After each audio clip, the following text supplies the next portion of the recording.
Hi everyone, welcome to today's video. And in today's video I'm going to talk about a general overview of a day in the life of a CISO. Now I'm not going to talk about each and everything that every CISO might do, but just an overview of what generally a CISO does in a day-to-day operations of his team. um, Remember that all these things that I talk about may not apply to every CISO, and the things that every CISO do does not probably not going to be mentioned over here, for the one reason that cybersecurity is a vast field with varied skilled CISOs. Not every CISO has the same kind of a skill, and with the industry it varies. So let's jump into five things. Five things we're going to talk about a CISO would do generally in a day. So a CISO would start the day with his morning coffee. After he's done with his morning coffee, he would generally check for his strategic update and planning.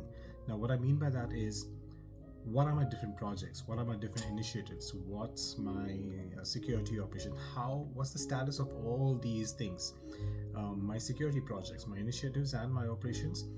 Are they still aligned with, and is their status and progress still aligned with the business goals?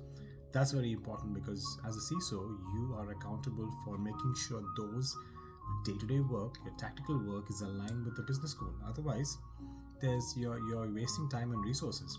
So make sure you always check for an update, and also based on that update, if there is any further planning or changes to your plan that's required, you do that in this first bit. And I prefer doing that in the morning because you're fresh, you had your coffee, you are awake and alive and ready to go, and a lot of work and productive work can be achieved in that first 2 hours of your day.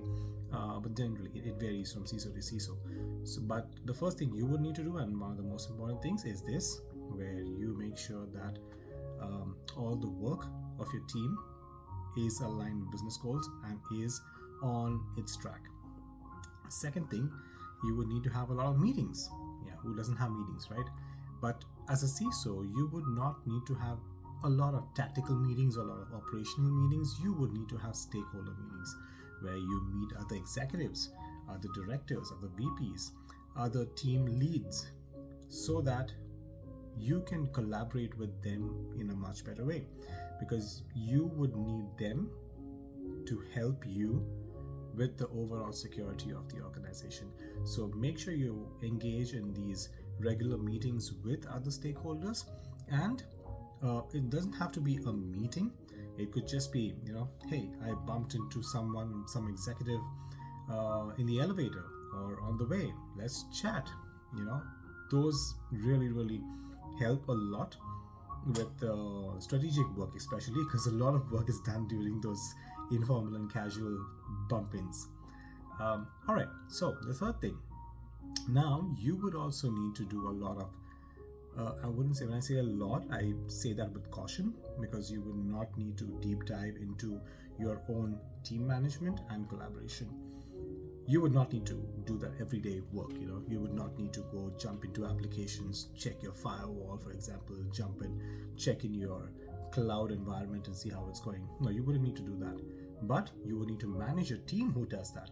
And at the same time, if you have multiple teams or sub-teams in your larger cybersecurity team, you would also need to make sure that they collaborate well, because after all, you are all cybersecurity. So let's work together and achieve all the project goals, achieve all the business goals. And that is done with your team management and efforts to collaborate. The fourth thing would be, I say incident response would be the fourth thing, but again, you would not necessarily need to be in the weeds. Sometimes small businesses, CISOs, are expected to be involved in everyday incident response, but even at the tactical level. But I would say a CISO would need to be involved at a strategic level.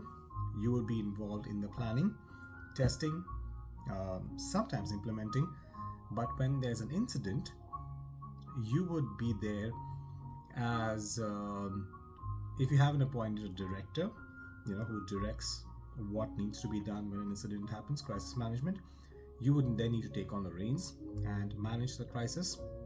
At the same time, if someone else is doing that, at the same time, you would also need to update your stakeholders, the important team leaders, the executive leaders, your management board, executive leadership team, as well as, if required, also the board of directors if your company is public and you are supposed to be reporting or responding to them as well.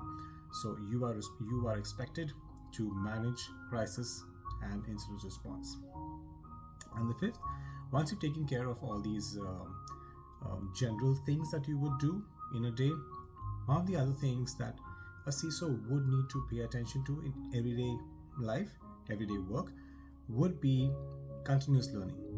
Continuous learning, that includes everything, watching and attending webinars, networking with your peers, reading about your business, your industry, and what's happening with other companies, what's happening in the cybersecurity landscape, understanding what's happening outside the organization that affects your organization. And also, with continuous learning, improving yourself so that what you knew yesterday is different from what you know today, and what you will know tomorrow should be better than what you know today and how you are today. So remember that any CISO in general has to take these 5 things in mind: your strategic update and planning, your various stakeholder and team meetings, your own team management and collaboration, your management of incident response and crisis management, and the last one is your personal and sometimes your team continuous learning.